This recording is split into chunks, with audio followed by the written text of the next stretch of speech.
이런 말씀이 있어요. 한번 같이 한번 읽어볼까요? 요한복음 5장 30절. 이 말씀은 우리에게 너무나도 귀한 말씀이 아닌가 이런 생각이 듭니다. 저도 이 요한복음을 많이 보긴 했지만 이렇게 깊은 뜻이 있나라는 것을 이번에 처음 깨달았어요. 한번 같이 읽어볼까요?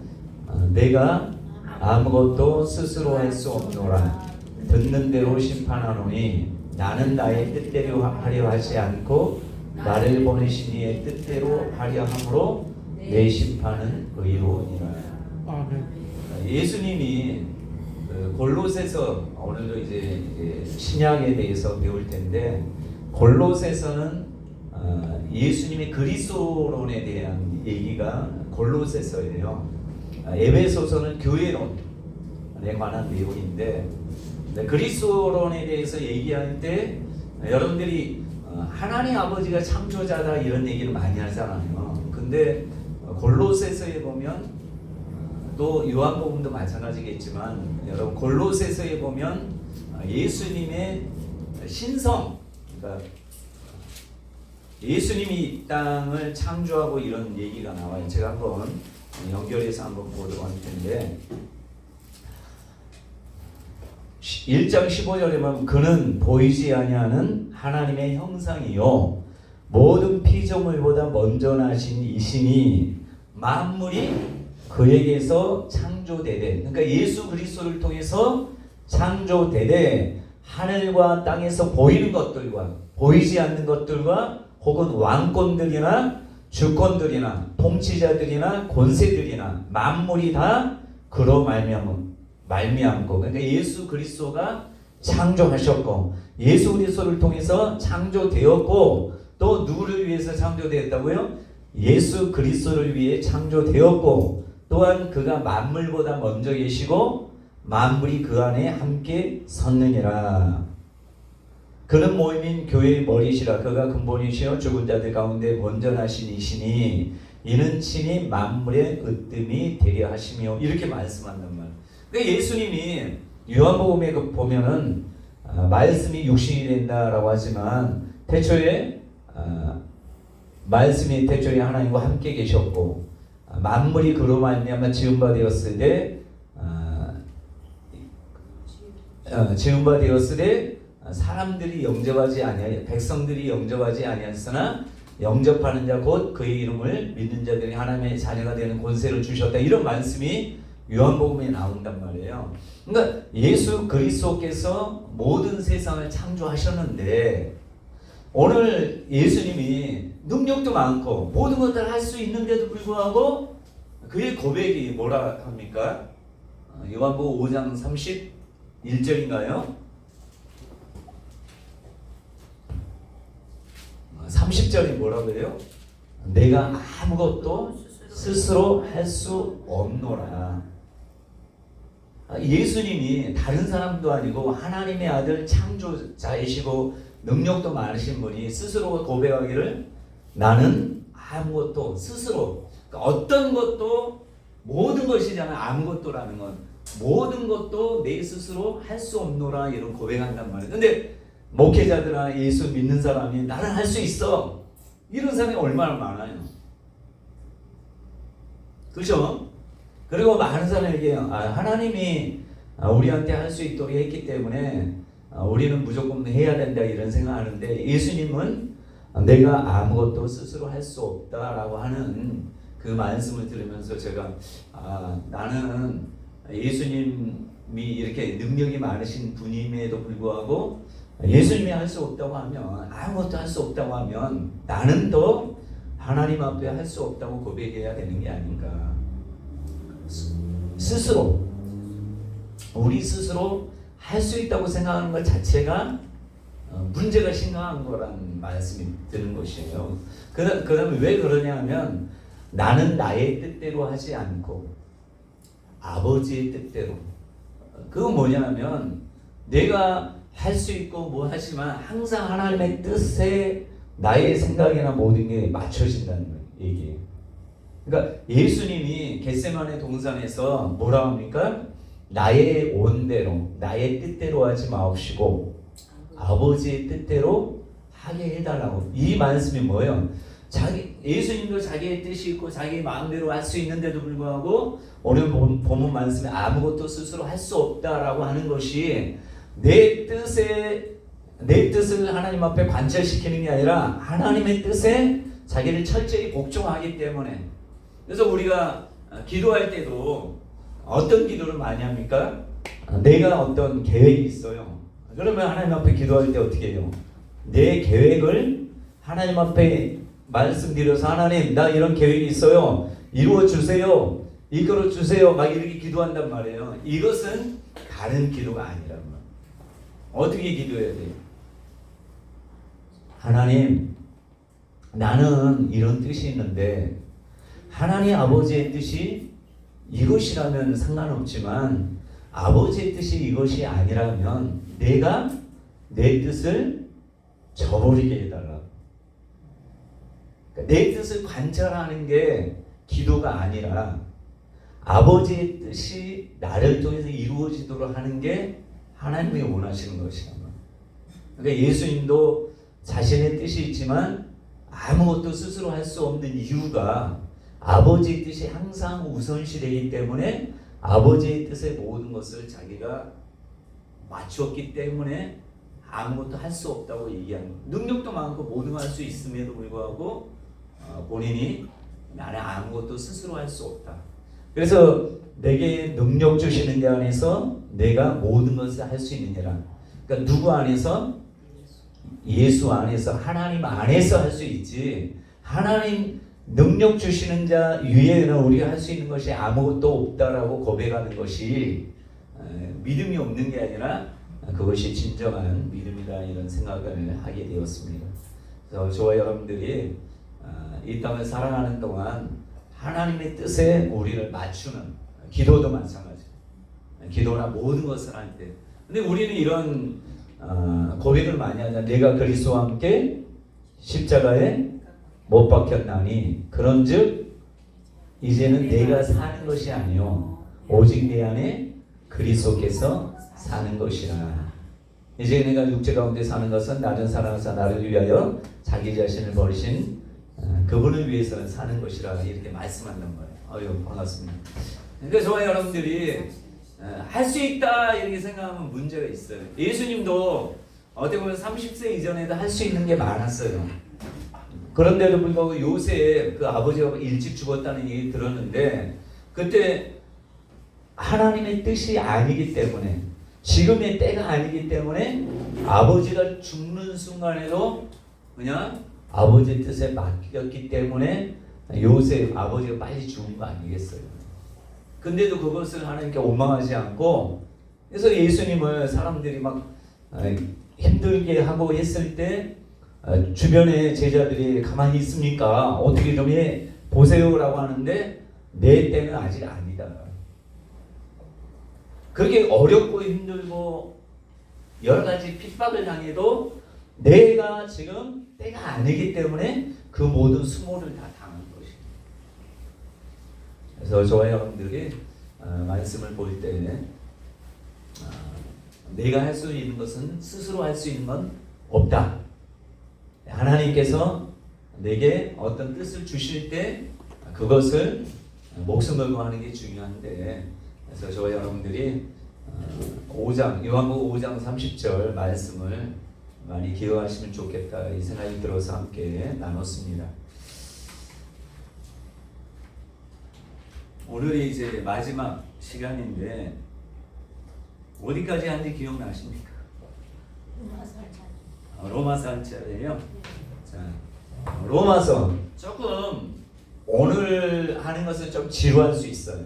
그러니까 여러분들이 조금 이해하시고 전체 성경 중에 루터가 이런 얘기했어요. 루터는 야고보서를 조금 타부시했어요. 그렇죠? 왜냐하면 실천에 관한 내용이다. 믿음으로 의롭다는 내용보다는 행함으로 의롭다함을 얻는다는 내용이 야고보서이기 때문에 루터라는 이 종교 개혁자가 야고보서는 필요 없다 이렇게 생각했어요. 그 당시에는 그렇게 생각하는 게 맞았겠지만 지금은 야고보서가 참 중요하잖아요. 자, 로마서에 대해서 루터는 얘기하기를 로마서는 신약 성서의 중심부요 순수한 복음이다 이렇게 얘기했어요. 왜 그렇게 얘기했겠어요? 왜 그렇게 얘기했겠어요? 루터가 어디를 통해서 은혜 받았으니까 로마서 통해서 이신칭이라는 그 얘기를 본인이 얘기했잖아요. 그렇기 때문에 본인이 다른 복음서보다 만약에 야고보서를 통해서 은혜 받아서 야고보서가 최고다라고 얘기했지만 로마서가 본인에게 천주교를 통해서 많은 어려움과 바르지 못한 것들을 보면서 믿음으로 의롭게 되는 것이 중요하다는 걸 말씀을 통해 깨닫고 나서 그가 로마서는 신약 성서의 중심부요 순수한 복음이다 이렇게 얘기했어요. 근데 칼빈은 뭐라 했냐면 성서는 그러니까 모든 성경은 로마서에 비춰볼 때 비로소 완전히 이해할 수 있다 이렇게 했어요.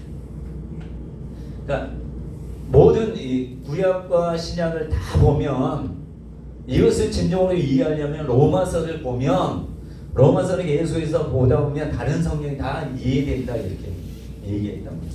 그러니까 루터고 칼빈이고 로마서를 참으로 귀하게 여겼습니다. 자, 로마 교회는 바울이 주후 AD 62년경에 로마에 이제 도착했어요. 주전 63년경에 폼페이 장군을 통해서 예루살렘이 정복당했어요. 수많은 유대인 포로가 로마로 끌려갔고 또 주전 6년 헤롯 아켈라오도 수많은 유대인 포로들을 로마로 이주시켰어요.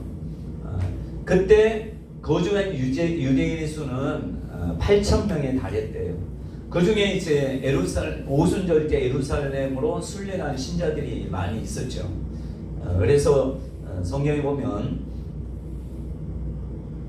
로마 교회는 그들이 협력하여, 그러니까 사도 바울이 본인이 복음 전해서 교회가 세워진 곳이 몇 군데 있지만 본인이 복음을 전하지 않았는데 세워진 교회가 몇 개 있어요. 라오디게아 교회, 또 다른 마게도냐나 거기 교회와 또 오늘 보시듯이 로마 교회가 이제 바울이 먼저 세운 교회가 아니란 말이에요. 그런데 바울이 로마서 1장에 보면 복음을 너희가 이미 들었지만 내가 너희에게 가는 이유는 뭐 때문에요? 복음을 전하려.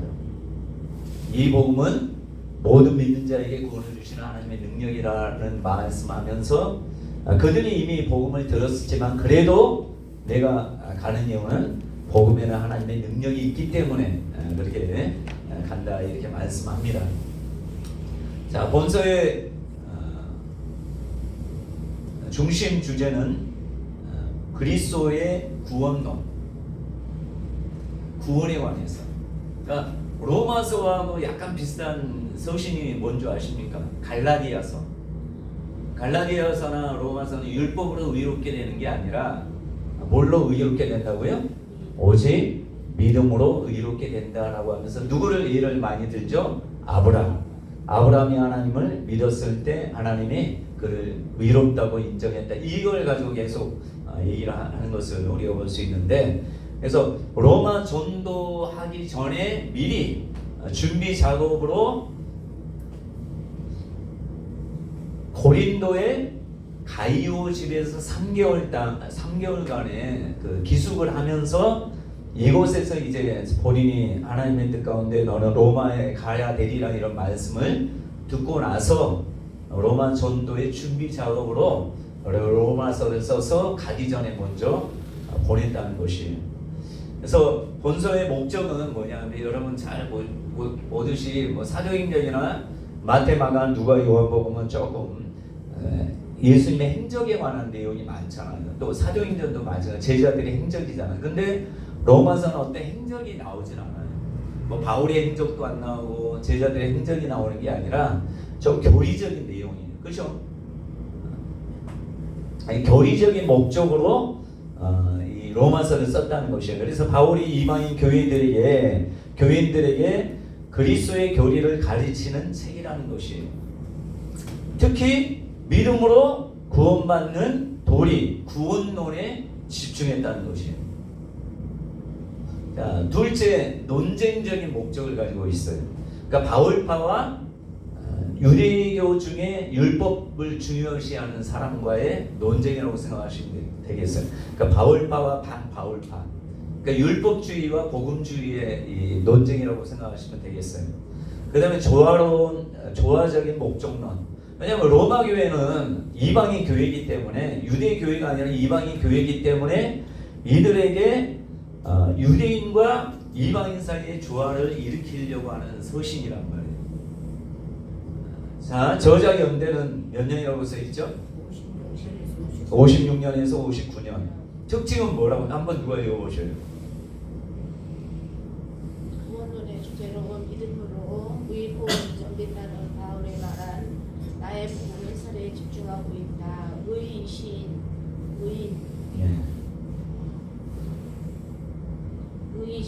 의인은 신약시대의 교리이며 그리스도의 대기반이었다.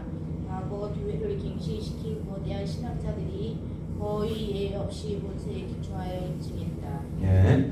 자, 여기 보면 의인이라는 말인데, 이것은 믿음을 의지해서 옳다함을 인정받는다. 이게 의인이고, 이건 들어본 적 별로 없죠. 이 신칭의는 많이 들어봤죠.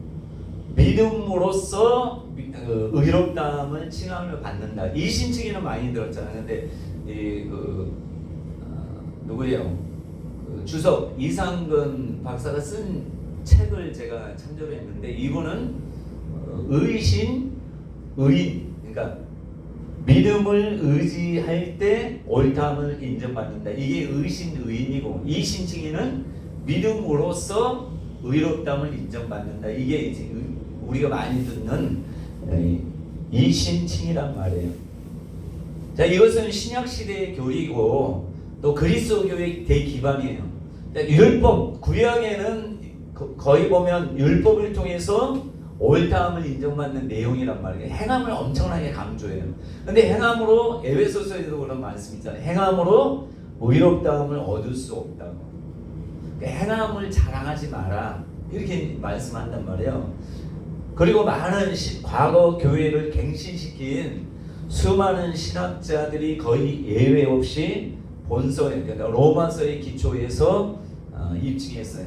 뭐 성 어거스틴 알죠? 아우스티누스라는 사람도 로마서에서 낮에와 같이 단정해가고 이런 말씀이 로마서의 내용인데, 그걸 통해서 그 로마서를 보면서 은혜 받고 변화된 사람이 엄청나게 많아요. 이 전체 로마서는 두 가지로 나눠요. 자, 한번 물어볼게요. 창세기는 뭐하고 나눠진 줄 아셔요? 몇 장에서 몇 장까지, 몇 장에서 몇 장까지? 네, 1장에서 11장기는 온 역사라고 해요. 온. 그러니까 아브라함 전의 역사가 온 역사. 그 다음에 12장부터 50장까지는 뭐예요? 족장사라고 하잖아요. 근데 그렇듯이 거기 보면 로마서뿐만 아니라 에베소서나 이런 성경을 보면 꼭 앞에는 은혜에 대한 교리를 쭉 얘기하고 뒤에는 뭐예요? 실천을 얘기해요. 그러니까 항상 중요한 건 뭐예요? 실천이 먼저가 아니라 하나님에 대해서 알고 믿음을 가진 후에 그 다음에 우리가 믿음의 토대 위에서 실천이 필요한 거예요. 여러분, 나무를 심으면 열매부터 열리지 않아요. 그렇죠? 먼저 꽃이 피고 잎이 나고 꽃이 피고 열매가 맺는 것처럼 항상 순서가 있는데, 구약은 뭐부터예요? 하나님이 먼저 실천을 얘기해요. 실천해라. 그리하면 축복받을 것이다. 근데 신약에 와서는, 예수님이 오시고 나서는 아무리 이스라엘 백성이 실천을 했는데, 실천은 해요. 근데 뭐가 문제가 돼요? 중심이 문제가 되는 거예요. 그죠? 그 겉으로 볼 때는 다 잘 행해. 근데 속은 어때요? 속을 억지로 하는 거나 남한테 보이기 위한 외식의 모습이기 때문에 예수님이 산상수훈의 여러분 모습을 보시면 많은 목사님들이나 많은 예수 믿는 사람 착각을 해요. 그렇게 안 하면 죽는다라는 생각을 많이 해요. 그러니까 지옥에 간다는 얘기를 많이 해요. 근데 여러분 산상수훈은 그렇게 행할 수가 없어요. 우리가 왜요? 예수님이 그러잖아요. 더 율법을 완성한다는 것은 뭔가 부족해서 완성이라고 할 수도 있는데 그 말은 예수님이 겉으로 드러난 행동을 얘기하는 게 아니라 그 마음까지 들어가는 말씀하는 거예요. 근데 구약에는 마음에 대한 얘기가 없어요. 그냥 온 마음과 뜻과 정성을 다해서 하나님을 사랑하라는 말씀이 있지만 죄냐 죄가 아니냐의 판가름은 육체로 행하느냐 올바로 행하느냐 잘못 행하느냐 이걸로 이제 판명을 한단 말이에요. 그래서 레위기에 보시면 어떤 일을 했을 때 어떤 일을 어떤 마음으로 하는 걸 얘기하지 않아요. 어떤 마음을 가지고 했느냐를 얘기 안 해요. 뭐라고 해요? 결과를 가지고 해. 행함에 대한 결과를 가지고 언제 속죄제를 드린 줄 아십니까? 여러분 언제 속죄제를 드려요? 구약에 보면 죄를 지었을 때 드리는 게 아니에요. 보면은 언제 드린 줄 아셔요? 깨달았을 때. 내가 죄 지었다는 것을 누가 얘기해 주거나 그 행동을 사람들이 본단 말이에요. 그죠? 족장이나 누가 이런 일을 했을 때 하나님이 깨닫게 하든지 아니면 어떤 사람이 너 당신 잘못했어 라고 그냥 잘못했어 얘기 안 하면 모르고 그냥 지나갈 수 있어요. 그러나 부지 중에 했을지를 깨달았을 때 속죄제를 드려요. 한번 보세요. 레위기에 보시면 그냥 무턱대고 막 그 제사 속죄제 드리는 게 아니에요. 창세기, 출애굽기, 레위기. 레위기 1장부터 이제 제사 드리는 거잖아요.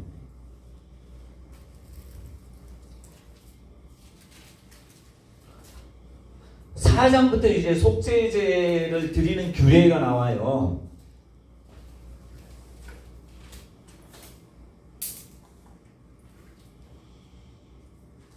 자, 4장 1절에 이스라엘 자손이 말하여 이것은 뭐 그릇 범하였으되 여기는 이제 나오지 않는데 뒤에 쭉 보시면 22절에 자 아니 13절을 누가 읽어보셔요. 4장 13절. 만일 이스라엘의 오늘 중에 여호와의 계명 중 하나라도 부지 중에 범하여 허물이 있으나 스스로 깨닫지 못하다가 그 범한 죄를 깨달으면 해주면 수송아지를 속죄제로 드릴지니 그것을 회막 앞으로 끌어다가 여기 보면 뭐라고 해요? 부지 중에 범하여 허물이 있으나 스스로 깨닫지 못하다가 언제? 그 범한 죄를 깨달으면 뭐라고 해요? 제물을 드려야 돼요. 그러니까 저와 여러분들은 어떤 죄를 졌을 때 누군가 너 이거 잘못했어 하면 자기도 모를 수 있는데 그걸 깨달았을 때 그 회개하는 것인 것처럼 그 다음 22절도 보셔요. 만일 족장이 그의 하나님 여호와의 계명 중 하나라도 부지 중은 자기가 몰랐다는 거잖아요.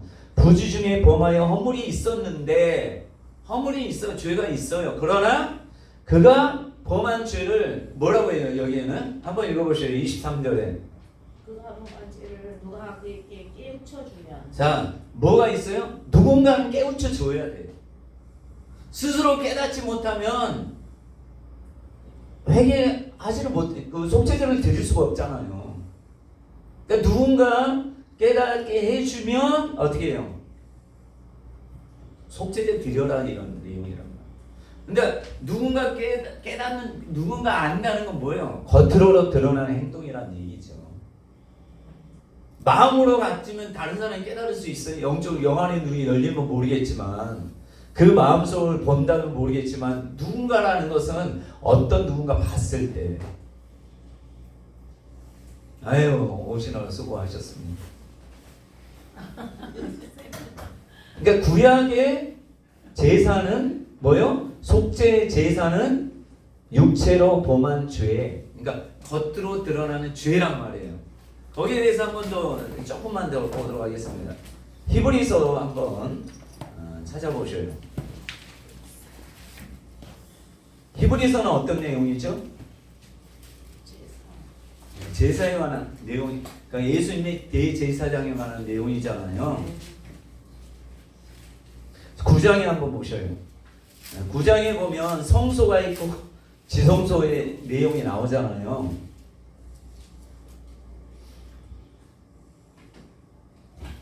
자, 10절을 읽어봐요. 자, 9절 10절을 읽어봐요. 이 장막은 현재까지 비유니 이에 따라 드리는 예물과 제사는 섬기는 자를 그 양심상 온전하게 할 수 없나니 이런 것을 먹고 마시는 것과 여러 가지 씻는 것과 함께 육체의 예법일 뿐이며 계획할 때까지 맡겨둔 것입니다. 자, 이것은 뭐예요?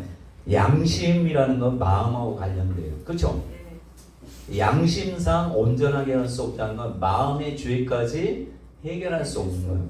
근데 구약의 제사는 뭐예요? 10절에 보면 육체의 예법, 그러니까 육체만 깨끗하게 하는 거예요.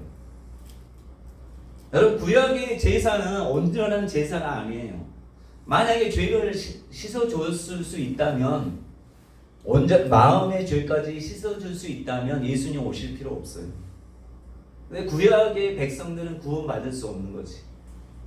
아니, 죄가 온전히 씻어지지 않기 때문에, 만약에 바리새인과 서기관들은 제사를 잘 드렸을 거 아니에요. 율법사들은. 왜냐하면 육체로 짓는 죄에 대해서는 잘 드렸단 말이에요.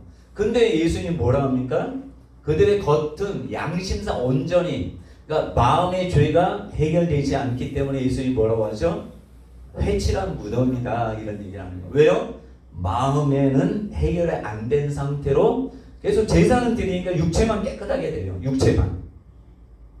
그러니까 육체만 깨끗하게 되니까 육체는 계속 죄를 짓잖아요. 여러분, 지금 우리도 죄 짓잖아요. 근데 여러분들이 육체를 죄 지어도 천국에 갈 수 있는 이유는 뭐예요? 회개는 해야 되겠지만 왜 천국에 가요? 예수 그리스도의 피가 우리의 영혼을 온전히 새롭게 하고 깨끗하게 했기 때문에. 근데 여러분, 이 육체에는 귀신도 들어옵니다. 그렇죠? 여러분, 예수 믿는 사람에게도 귀신이 들어와요. 안 들어온다고 착각하면 안 돼요. 왜 들어오느냐? 육체는 여전히 이 땅에 살면서 죄를 짓는 것이 우리의 육체니까.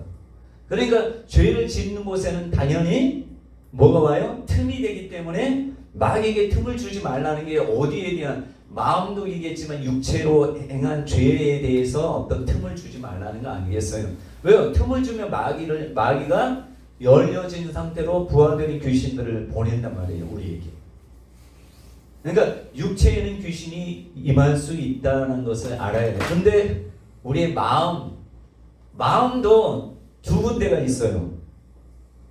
한 군데는 어디죠? 마음도 다 똑같지 않아요. 한 군데는 어디죠? 생각. 제가 잘 알려드릴게요. 마음을 우리가 성전으로 비유하면 지성소가 있고 성전이 있다 생각하시면 돼요. 자, 지성소에는 누구만 들어가죠? 대제사장. 대제사장이 그냥 들어갑니까? 피를 가지고 들어가죠. 근데 여러분의 지성소에 그 마음이라는 것이 있는데 이 혼적인 부분이잖아요. 근데 여러분, 귀신이 혼을 장하게 해요, 안 해요? 장하죠. 그러니까 혼이 떠난 혼이 사로잡혔다, 혼이 나갔다, 혼절했다, 뭐 이런 얘기 많이 하잖아요. 그러니까 혼의 마음의 영역 가운데 성소와 같은 곳에는 사단이 들어올 수 있단 말이에요. 근데 사단이 예수를 잘 믿는 사람에게는 육체는 좀 힘들게 할 수 있지만 마음까지는 전혀 그 영향을 못 줘요. 왜? 성소까지 영향을 준다면 우리가 좀 어려운 삶을 사는 것이에요. 근데 마음까지 들어와요. 그래서 여러분, 그 귀신에 사로잡힌 사람들 있잖아요. 사로잡힌 사람은 육체로 사로잡힌 게 아니라 마음은 사로잡힌 거예요. 근데 지성소는 예수 믿으면 한 번 구원받았다는 것은 우리가 한 번 구원은 영원한 구원이라 말하는 것은 예수를 믿으면 예수의 피가 우리 지성소에 임한단 말이에요. 여러분 예수 믿지 않은 사람한테 성령은 절대 들어오지 않아요. 아셨습니까? 그러니까 예수 안 믿는 사람한테 성령 백날 받게 하려고 해도 안 돼요. 먼저 뭘 해야 돼요? 말씀으로 깨끗하게 해야 돼요. 그러니까 말씀이 곧 물이란 말이에요. 물. 그 말씀으로 깨끗하게 돼야 돼요. 어디가 깨끗하게 돼야 돼요? 육체가 아니에요. 마음 중에도 지성소가 깨끗하게 해야 돼. 근데 지성소에 예수를 믿으면 거기에 이제 누가 오셔야 돼요? 성령이 오지 않으면 언제든지 공격당할 수 있어요. 왜요? 소재되고 깨끗하게 되는, 여러분 마음에 지성소가 깨끗하고 소재된단 말이에요. 근데 우리가 성령 세례라는 얘기 하잖아요. 성령이 우리 내주하는 것이 되려면 예수 그리스도를 믿고 성령이 우리 마음 가운데 올 때, 그래서 너희 마음 가운데 성령을 보낸다 말씀하잖아요. 근데 우리 마음 가운데 성령이 오실 때 그때는 이 사람은 완전한 구원을 받는 것이에요. 그러나 만약에 예수를 믿어요. 믿는데 마음 지성소 가운데 하나님께서 임재할 수 있는 거룩한 곳에 아무도 들어오지 않으면 어떻게 되겠어요? 사단이 어떻게든지 그 마음 가운데 성령이 못 들어오게 한단 말이에요. 그래서 고린도서에 보면 뭐라, 너희가 하나님의 거룩한 성전인 거 알지 못하느냐라고 하는 건 여러분 지성소를 얘기하는 것이에요. 근데 지성소에는 성령이 들어오기 때문에 어떤 악한 영이나 사단이나 모두 들어올 수 없어요. 들어올 수 없기 때문에 어떻게 돼요? 구원받는 거예요. 그러니까 사울과 같은 게 아니라, 사울은 하나님이 왕으로 세웠지만 그가 범죄를 그렇게 많이 한 건 아니잖아요. 딱 2번 했잖아요. 그런데 하나님 뭐라고 해요? 패해버리잖아요. 근데 다윗을 세울 때는 어떻게 해요? 사울 왕을 세운 것과 다르다고 얘기하잖아요. 영원토록 버리지 않는다고 말씀하잖아요. 그와 마찬가지로 우리 예수 그리스도를 믿게 되면 우리 마음의 지성소에 성령을 받으셔야 돼요. 그러니까 예수를 믿어도 예수를 떠나는 사람이 많은 이유는 성령을 내주하는 성령을 안 받기 때문에. 성령은 우리에게 알려주시기도 해요. 성령이 안 들어오셔도 우리로 하여금 고린도전서 12장의 2절인가 3절에 보면 주라 할 수 있도록 하나님의 감동을 주신단 말이에요. 왜요? 마태복음 16장 16절에 보면 주는 그리스도시요 살아계신 하나님의 아들입니다라고 고백했던 베드로에게 뭐라고 해요? 이것을 알게 하니는 혈육이 누가 가르쳐서가 아니라 말하게 하신 분은 아버지 성령인 거란 말이에요. 근데 성령을 이때 받았어요, 안 받았어요? 안 받았잖아요. 그러니까 성령을 안 받아도 성령이 임재하면서 또 밖에서 알려주신단 말이에요. 그래서 시몬이라는, 누가복음에 보면, 여러분 잘 보면 누가복음의 시몬이라는 사람은 안에서 알려주잖아요. 그러니까 여러분들이 이미 성령 받았잖아요. 그러니까 감동이라는 게 보여요. 지성소는 어디 아니에요? 마음 가운데라는 말이에요. 그래서 마음 가운데 너에게 성령을 부어주셨다 이런 말씀하는 거. 그러니까 여러분들이 마음의 감동은 거의 다가 뭐예요? 지성소에서 나오는 감동은 다 하나님의 응답이라는 거 아시죠? 하나님의 감동이라는 것이에요. 그 안에 누가 계시니까? 성령이 계시니까. 근데 마음 가운데 성소에는 누구도 있을 수 있어요? 마귀도, 귀신도, 또 깊은 곳에는 성령이 계신데, 근데 어때? 양심의 역사는 뭐냐? 지성소에서는 하나님의 말씀해도 마음이 더 우리 육신과 가까운 데는 누가 얘기해요? 마귀가 얘기하니까 사람들이 누구 얘기를 더 듣겠어요? 마귀의 말을 더 쉽게 듣는 것이에요. 그래서 예수를 믿는데 그 사람은 구원을 받아요.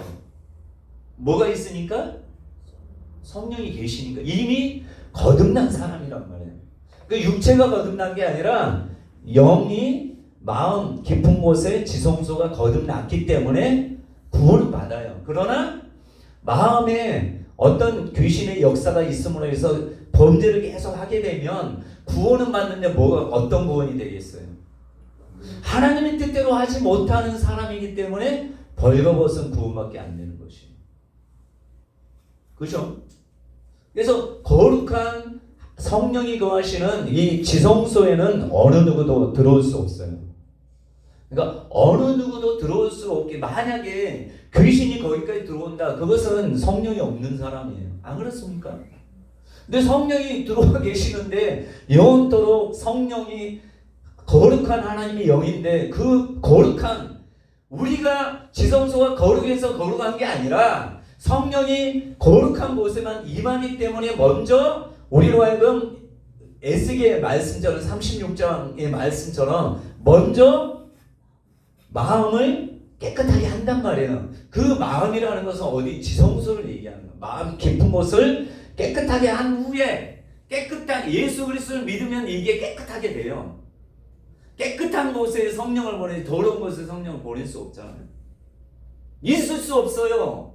그러니까 여러분들의 지성소는 항상 깨끗하다고 생각해요. 여러분들이 어떤 죄를 저지른다 해도 여러분 지성소는 어떤 어둠의 영에 틈타지 못하는 이런 믿으셔야 돼요. 근데 한 번 구원을 받았는데도 불구하고 지성소가 더럽혀질 수 있어요. 있어요, 없어요? 있어요. 이건 어떻게 돼요? 이 땅에서 회개해도, 저 세상에는 이 땅에 회개해도 안 되는 거예요. 왜냐하면 성령을 완전히, 내 지성소가 악한 영에 완전히 사로잡혔기 때문에 이것을 새롭게 할 수 있는 게 없기 때문에 히브리서에 보면 한 번 비침을 받고, 그러니까 내세의 능력을 이미 성령 받았는데, 여러분 성령 받았는데 성령이 아예 더럽혀지지 않잖아요. 성령은 더럽혀지지 않는데 사람이 자유의지, 인격이 있기 때문에 스스로가 예수 그리스도를 현저히 못 박는 행위를 하는 거예요. 그 사람이 누구예요? 박태선. 박태선을 알면서 스스로가 거역하는 거예요. 뭐 예수를 뭐 개새끼니 뭐니 이렇게 하니까, 여러분 성령 받은 사람이, 성령 안 받은 사람이야 예수님에 대해서 막 욕하고 부정하고 할 수 있잖아요. 성령 안 받은 사람 그렇게 해도 용서만 받아요. 그리고 예수 안 믿을 때 막 예수 욕하고 막 예수 믿는 사람 욕하고 막 할 수 있잖아요. 그것은 성령 안 받은 상태는 상관없어. 근데 성령 받은 사람이 이미 성령께서 마음의 감동이나 모든 귀한 선물을 주셨는데도 불구하고 이렇게 할 수가 없는 거예요. 근데 스스로 한다. 이것은 심각한 문제가 되는 거예요. 이미 한번 비침을 받고 내세의 능력을 맛보고도 타락한 자가 되는 것이에요. 그래서 여러분들이 뭐 방언에 대해서 뭐 방언 이런 게 모독이 아니에요. 성령 모독죄는 이런 게 아니에요. 그러니까 구원받지 못한 모독죄가 아니라, 구원받지 못한 모독죄는 성령 받았음에도 불구하고 예수를 현저히 못 박는 행위. 그가 우리의 만왕의 왕이심을 거부하는 행위. 신천지의 이만이나 이런 사람은 보혜사 자리에 자기가 갔잖아요. 그러니까 이 사람은 회개해도 구원 받아요, 안 받아요? 못 받아요. 근데 만약에 이단에 모르고 갔어.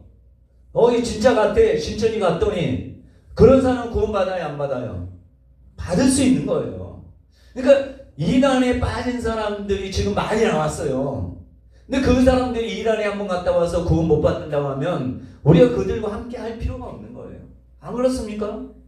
아니, 구원 안 받는 사람과 같이 영원토록 구원 안 받는 사람과 함께 할 수 없어요. 그러나 이만이나 이런 사람이 이미 화인을 맞았기 때문에 회개해도 소용없다는 거 아셔야 돼요. 그분들은, 여러분 잘 생각하셔요. 그분들은 이미 현저히 타락했기 때문에 회개한다라고 해도 뭐가 되는 거예요? 그건 미혹하는 영일 수밖에 없는 거예요. 그런 사람과 함께 할 수 없는 거예요. 아셨습니까?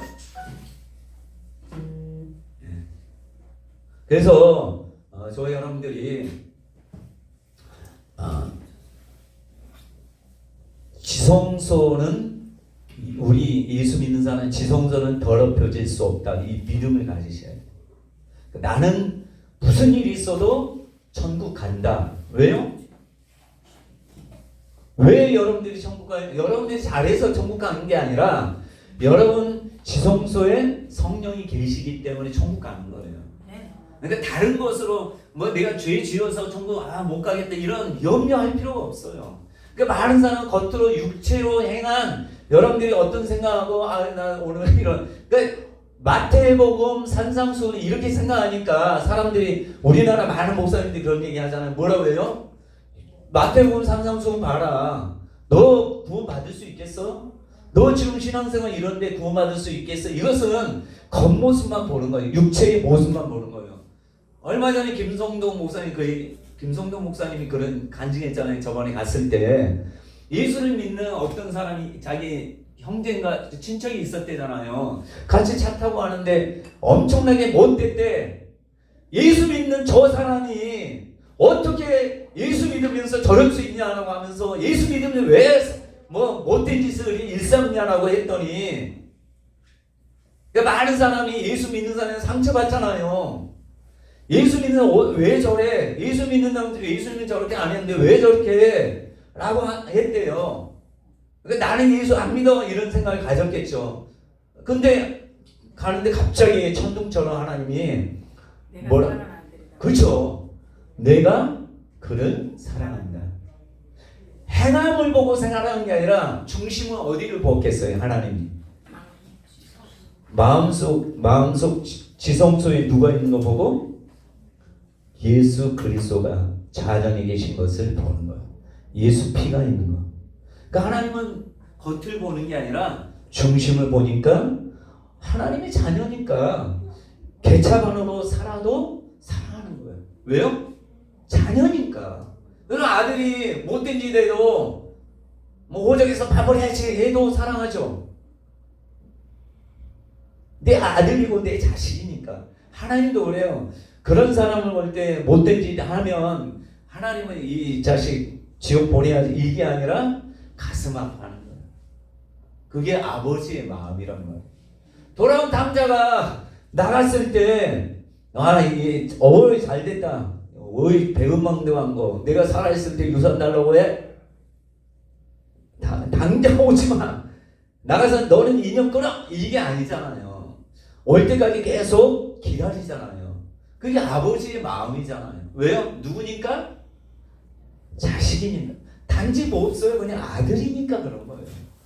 그러니까 아버지와의 아들의 관계가 그렇다면 우리도 마찬가지. 우리가 볼 때 하나님 너무 죄송해요. 내가 정말 하나님의 가운데 하기를 원하지만 그렇지 못하네. 맨날 죄만 짓고 이게 뭡니까? 너무 죄송해 해도 하나님은 제일 먼저 하신 말씀이 뭔지 아셔요? 내가 너를 사랑한다. 사랑은 모든 허물을 덮어준대잖아. 근데 맨날 두드러 맞아봐. 그러면 어떻게 했어요? 하나님 무서운 하나님. 근데 사랑 많으신 하나님으로 아는 게 좋지. 무서운 하나님으로 하면 담대함이나 이게 없어진다. 그래서 마태복음 5장의 내용은 법을 촘촘하게 하는 작업이에요. 그러니까 우리가 너희가 음행하지 말라 하였다는 것을 너희가 들었으나 음행 진짜로 행하는 거. 육체로 행해야지 죄니까. 근데 예수님이 뭐래? 너희가 이미 여자를 보고 마음에 음욕을 품는 자만에 이미 간음했다. 살인도 그러잖아. 미워하는 자마다 우리는 칼로 죽여야 그 행동, 육체로 행동해야지 죄가 성립되잖아요. 근데 예수님 뭐라고 해요? 마음으로 이미 미워하면 살인한 자다. 그러니까 뭐예요? 예수님은 법을 너무나 촘촘히 하는 거예요. 그러니까 마태복음 볼 때 하나님의 의도를 알아야 돼. 그러니까 유대인들은 율법사나 바리새인이나 이런 사람은 율법적으로는 그러니까 육체로는 죄를 하나도 안 지었기 때문에 마음은 항상 어떻게 가졌는지 모르겠지만 안 지었기 때문에 스스로 어떻게 생각해요? 다른 사람보다 의롭다고 생각하는 거예요. 근데 예수님은 뭘 얘기하는 거예요? 육체의 예법을 얘기하는 게 아니라 마음의 법까지 얘기하는 거예요. 그러니까 마음의 법에서는 헤어날 사람이 이 땅에 한 사람도 없는 거예요. 그래서 로마서의 그 3장에 뭐예요? 의인은 없나니 한 사람도 없다. 다 치우쳐 죄로 행한다 이런 말씀하잖아요. 그게 바로 산상수훈의 하나님 예수님의 말씀이에요. 유대인들을 향해서 하는 말씀이잖아요. 그러니까 이것을 볼 때 우리가 그것에 행하려고 막 애쓰면 애쓸수록 더욱더 낙담에 빠지는 거예요. 그러니까 루터도 이것을 안 거예요. 본인이 마태복음 볼 때는 어떻게 생각했겠어요? 계속 금욕적인 생활하고 막 자기를 막 채찍으로 때리고 계단을 성 베드로 성당 계단을 막 무릎으로 기어오르고 피투성대도 해결이 안 되는 거예요. 왜냐면 육체로 아무리 자기를 절제하고 금욕한다고 해도 해결이 안 되는 거예요. 그래서 나중에 깨달은 건 뭐예요? 행함으로는 마음으로는 하나님의 뜻을 이룰 수 없겠다 생각하고 그 다음에 오직 의인은 믿음으로 살리라 이것을 깨닫고 자유함 가운데 있었던 거예요.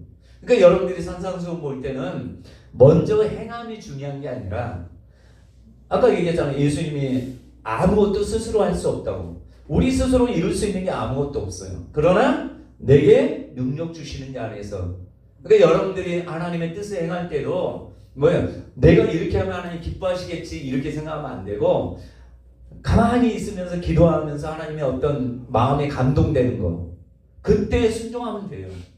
이번에 이제 캄보디아 갔다 왔잖아요. 내가 보니까 다 순종해서 왔기 때문에 하나님 김동주 목사님 얼굴이 환해졌어. 교통사고를 났는데도 환해졌어. 왜 하나님이 기뻐하시느냐? 다 순종해서 왔거든요. 거기 보니까 다 못 올 일들이 많았는데 순종해서 오니까 순종 자체 엄청나게 기뻐하시는 거예요. 이 열매는 계명을 행해야지 열매가 열려요. 마음으로 생각하는 것이 열리는 게 아니라 마음으로 먼저 감동받고 성령이 어떤 감동을 주면 그걸 행하면 열매가 되는 거예요.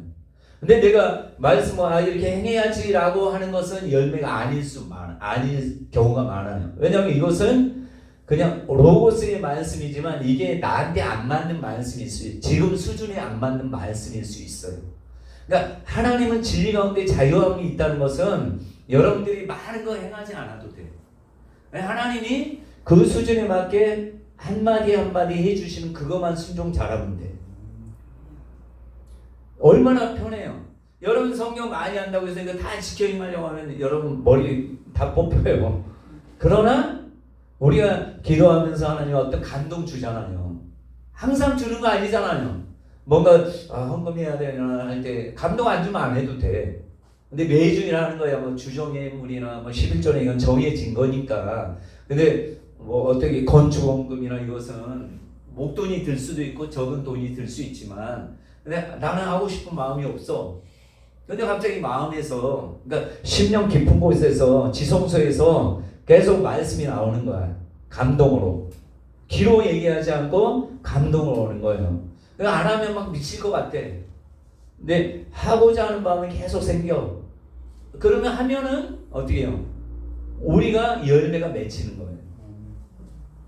그러니까 누가 해라 해서 하는 게 아니라 근데 누가 해라 했는데 마음에 감동이 돼. 이미 응답을 받았어. 꿈으로. 그럼 하면 돼요. 그게 확증이 되는 거예요. 근데 뭐 갑자기 이 사역자가 보고 돈 많겠다 이렇게 생각하고 할 수도 있거든. 그럼 하면은 나는 할 마음이 전혀 없어. 근데 들었을 때 감동이 되면 하나님의 뜻이 되지만 감동도 없고 그냥 기분 나빠. 목사님이 돈이 없어서 그러나 이런 식으로 생각이 들 수도 있어요. 사단이 주는 생각일 수도 있고 또 하나님이 주는 생각일 수 있어. 그럴 때는 돈에 관해서 우리가 시험되기 쉽거든요. 사실. 그럴 때는 딴 사람한테 물어보는 거야. 전혀 상관없는 사람한테. 저거 응답받는. 그러면서 딱 그렇다 하면은 우리가 그 영적 응답의 체계를 이렇게 물어보고 하면서 확증을 받으면 하나님이 이런 식으로 내게 응답하는구나 생각하고 그럴 때 내가 해야 될 때 하나님이 어떻게 감동을 줬는데 이렇게 했더니 하나님이 축복도 주시고 이렇게 응답하시는 거. 사람들은 다 달라요. 응답의 체계가 달라요. 그러니까 이런 것들을 하나씩 하다 보면 하나님이 한번 그쪽으로 영적인 길을 열잖아요. 그러니까 어떤 사람 꿈으로 하면 그것의 꿈에 대해서 순종 잘하잖아요. 하나님의 뜻이라고 그러면 꿈으로 계속 하나님 말씀해 주시고 또 마음에 어떤 감동이 있거나 하면 그 감동에 순종했더니 그러면 하나님이 계속 그런 쪽으로 또 말씀하시고 이런 식으로 하는 것이에요. 아셨습니까?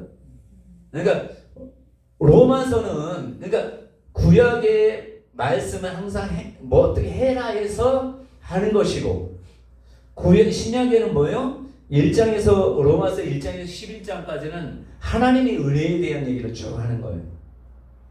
너희를 어떻게 사랑했는지, 왜 십자가를 그렇게 했는지, 뭐 이렇게 사랑을 듬뿍듬뿍 얘기한 다음에 그 다음에 너희가 하나님의 사랑받은 자로서 그러면서 12장 1절에 뭐라고 해요? 형제들아 내가 하나님의 모든 자비하심으로 너희를 권하노니 너희 몸을 하나님이 기뻐하시는 거룩한 산 제물로 드리라. 이는 너희가 드린 영적 예배니라. 여기 보셔요. 로마서 12장 1절에는 영적 예배가 뭐라고 연관돼? 마음보다는 뭐예요? 몸을 드려야 돼요. 그러니까 마음이 먼저 된 다음에 1장에서 11장은 마음을 얘기하는 거. 마음의 감동, 하나님의 사랑이 얼마나 큰지 마음으로 막 이렇게 그런 걸 이것을 깨달은 다음에 그 감동, 사랑에 대한 하나님이 나를 이렇게 사랑하는 걸 안 다음에 그 다음에 뭘 드려야 돼? 마음만 하나님 마음만 드리는 게 아니라 몸을 드려야 돼. 하나님이 기뻐하시는 거룩한 영적 예배가 뭐예요? 영적이잖아요. 그러니까 영적이라고 해서 기도하고 말씀 보고 이것을 영적이라고 생각하는데 몸을 하나님께 드리는 그러니까 실천하는 행위가 있어야 그게 뭐요? 진정한 예배가 되는 거예요. 그러니까 마음으로 믿어요. 근데 마음으로 믿고 끝난다. 이건 믿음이 아니에요. 어떻게 해야 돼요? 로마서 10장에 보면 마음으로 믿고 입으로 시인해야지 구원받는다고 해요. 그죠? 그러니까 항상 고백이나 행동이 따라야 돼요.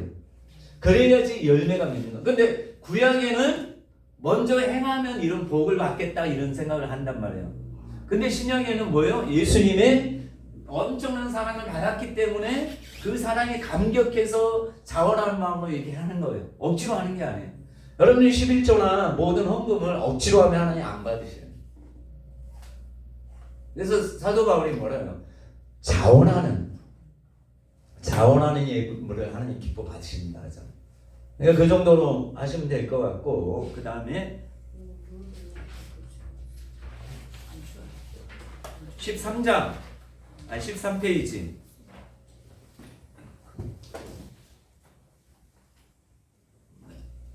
고린도 전서를 보도록 하죠. 고린도 전서. 자, 고린도 지방은 고린도는 발칸반도의 남쪽이래요. 그리고 교통, 상업, 정치의 중심지.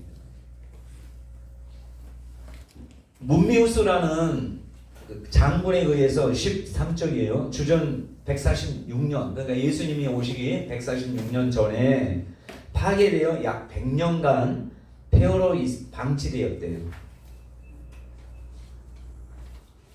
그 주전 46년, 예수님 오시기 한 46년 전에 가이사 줄리어스 시저라는 얘기 들어봤죠. 이분에 의해서 고린도가 재건됐는데 그 급속도로 발전되어 아구스도 황제 때 아가야의 수도가 됐대요.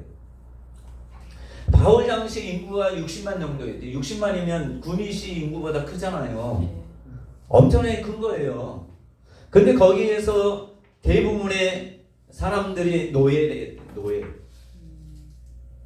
노예가 몇만 명이요?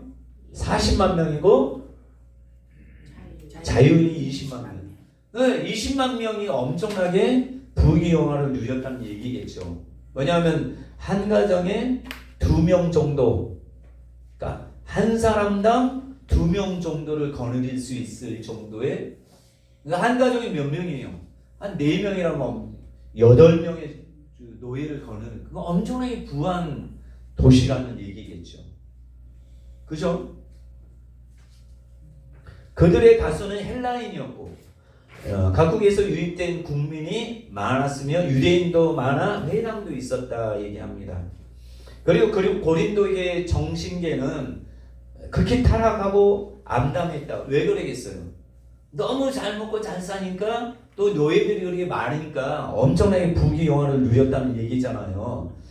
그들의 종교는 다른 헬라의 도시처럼 다신교. 그리고 유명한 여신 아프로디테. 아프로디테가 누구예요? 아프로디테가 누구예요? 비너스 알죠? 비너스. 비너스 맞죠? 사모님. 네. 비너스 여신 알죠? 그 그리스 로마 신화의 비너스. 그 사람은 아프로디테라고 하는 걸로 알고 있어요, 제가. 신전이 있었고, 자, 비너스는 엄청 옛날에는 미녀의 기준이 통통하고 그랬잖아. 왜 통통한 게 중요하죠? 잘 먹어서. 자녀 다산. 그렇죠? 빼빼한 사람은 일을 못 난다고 생각하기 때문에 그러니까 통통하고 이런 여인들이 미인의 기준이. 그러니까 옛날에는 무조건 아이를 잘 낳으면 미인이었어요. 그죠?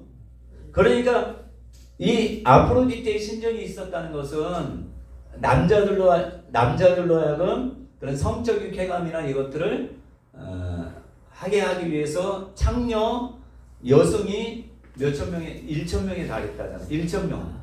지금 저기 네팔이나 이런 데 가면 남창도 많아요. 여자들이 와서 남자랑 그냥 잠자리 하는 것을 거기는 그 왜요? 네팔이나 힌두교잖아요. 승려도 많고 뭐라 남창이라고 하죠. 남자 그 승려 같은. 왜냐면 얘를 많이 낳게 만들죠. 여자들도 그런 거 있잖아요. 이번에 갔더니 누가 얘기하는 미얀마가 어디는 여자를 자기 딸을 여러 남자들이 그 하도록 그냥 신한테 바친대. 말레이시아인가요? 그러니까 자기 딸이 여러 남자들이 막 그 건들고 해도 그것들을 좋게 생각하나 봐요. 그러니까 우상들을 섬기는 나라는 이 음란이 도어치 맞춰요. 여러분 그 동성애도 어떻게 음란이에요, 그렇죠? 근데 이 동성애나 이런 것들도 지금은 자유롭다 얘기하는데 또 그것뿐만 아니라 여자들이 자기의 성을 자기 마음대로 할 수 있다 해서 결혼하기 전에도 막 그 잠자리를 좀 우리가 볼 때 문란하게 행하는 사람이 많아요. 연예인들도 많은 사람이 그렇잖아요. 고린도 교회는 자, 사도 바울이 설립했어요. 주 52년경에 바울이 제2차 전도 여행 중에 설립했고요. 바울은 누구를 만났어요? 이곳에서 아굴라와 브리스가 이 부부를 만났어요. 부부를 어떻게 만났냐면 로마에 있던 아굴라와 브리스길라가 추방당했어요. 그래서 고린도에 와서 같이 직업이 똑같다고 했죠. 천막 짓는 직업이어서 같이 그 하다가 만났겠죠. 그리고 디모데와 실라도 마케도니아에서 돌아와 합류했다 했어요. 근데 디모데는 어디 사나요? 루스드라 사람이었잖아요. 네, 여러분 잘 아시네요. 그래서 바울의 전도가 고린도에서 힘을 많이 얻었다 이렇게 말씀하는데 고린도 교회는 크게 성장해서 대교회를 이룩하였고 교회는 대부분 이방인 신도들이었어요. 고린도 전후서 여러분 보시면 영적으로도 뛰어났지만 뭐가 문제가 됐어요? 분파, 바울파, 아볼로파, 게바파 뭐 이런 여러 가지 파가 있었다는 거죠.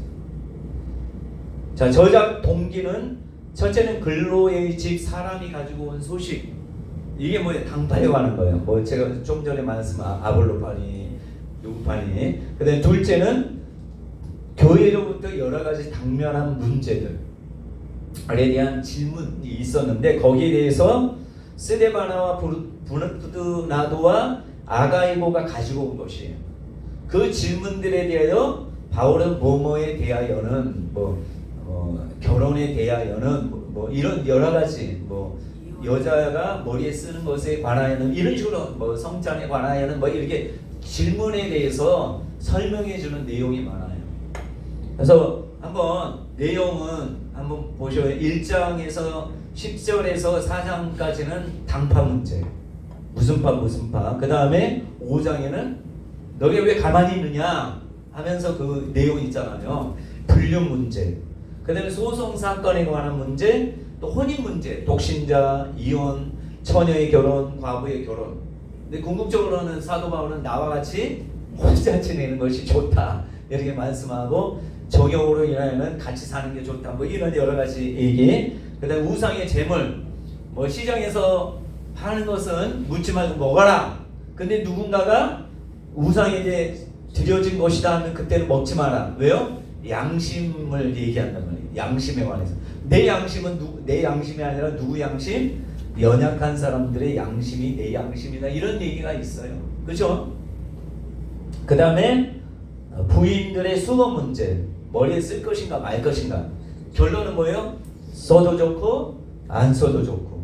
근데 머리는 자르지 않으면 안 써도 좋고. 뭐 이런 여러 가지 얘기하고요. 그 다음에 성찬 그 예수 그리스도의 잡히시 전날밤 이런 내용이 11장 17절에서 34절. 성찬하는 이유에 대해서 뭐래요? 그의 죽으심을 날마다 전하는 것이니라 이렇게 말씀해요. 성만찬. 자, 그 다음에 12장에서 14장 잘 알잖아요. 은사에 관한 성령의 9가지 은사에 대한 내용이 나오죠. 그리고 뭐 방언에 관한 얘기, 또 예언에 관한 얘기, 또 통역에 관한 얘기 이게 나오고 15장에는 이제 부활에 관한 얘기. 자, 근데 고린도전서 부활만 나온다고 생각하면 안 돼요. 앞에는 뭐가 나와요? 그리스도의 십자가 외에는 내가 자랑하지 그리스도 외 십자가 외에는 자랑하지 않기로 작정했다는 말이 뭐예요? 나의 자랑은 십자가다라는 말이 앞에 나왔어요. 그러니까 십자가 죽음에 대해서 엄청나게 중요하게 여겼지만 십자가가 전부가 아니라는 얘기를 부활을 통해서 아무리 십자가가 중요해도 부활이 없으면 아무것도 아니다. 이런 말씀이 15장에 나오기 때문에 그래서 고린도전서를 보면 십자가와 부활을 둘 다 다룬다는 걸 아셔야 돼요. 근데 부활만 강조하면 안 되고 십자가만 강조해도 안 되고 십자가와 부활이 함께 강조돼야 된다는 것이 고린도서의 그 앞에하고 뒤에 이렇게 나온다는 것을 아셔야 돼요. 그리고 16장 1절에서 4절은 헌금에 관한 문제, 뭐 구제에 관한 거, 또 연보에 관한 내용이 나오죠. 그 다음에 11장 마지막에는 아볼로에 관한 거. 기록 연대는 55년, AD 55년. 그리고 기록 장소는 어디에서요? 에베소서에서.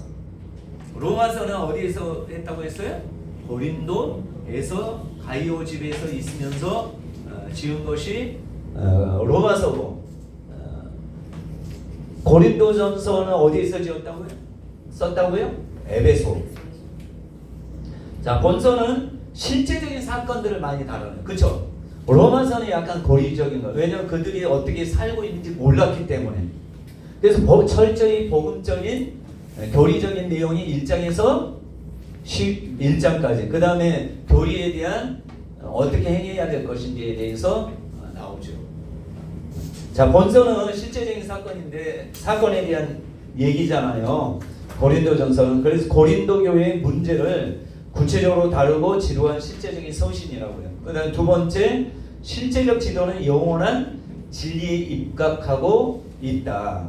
이 지도는 환경에 따른 상식적인 것이 아니라 유대인의 율법적인 것이지만 헬라인의 사변적 것과는 비교할 수 없는 것이에요.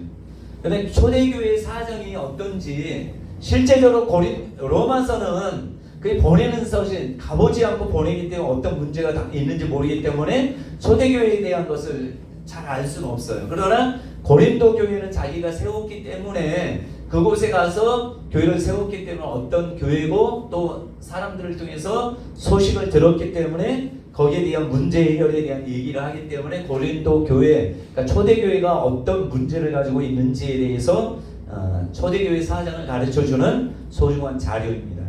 자, 사도행전이 교회의 외적 발전상, 그러니까 성령이 함께 하심으로 발전한 내용을 보여주는 것이라면 본서, 그러니까 고린도 전서는 교회의 내적 실정, 그러니까 어떤 문제가 있고 어떻게 해야 되고 이런 여러 가지 실제적인 것을 가르쳐주는 서신이란 말이에요. 그리고 문학적 가치도 탁월해요. 왜요? 헬라어는 오히려 고전적이며 유창하며 바울이 쓴 문체 중 표준적이라고 불린다고 합니다. 합니다. 좀 쉬어야 되나요? 좀 쉬어요. 네. 좀 쉬고 고린도후서를 좀 더 하겠습니다.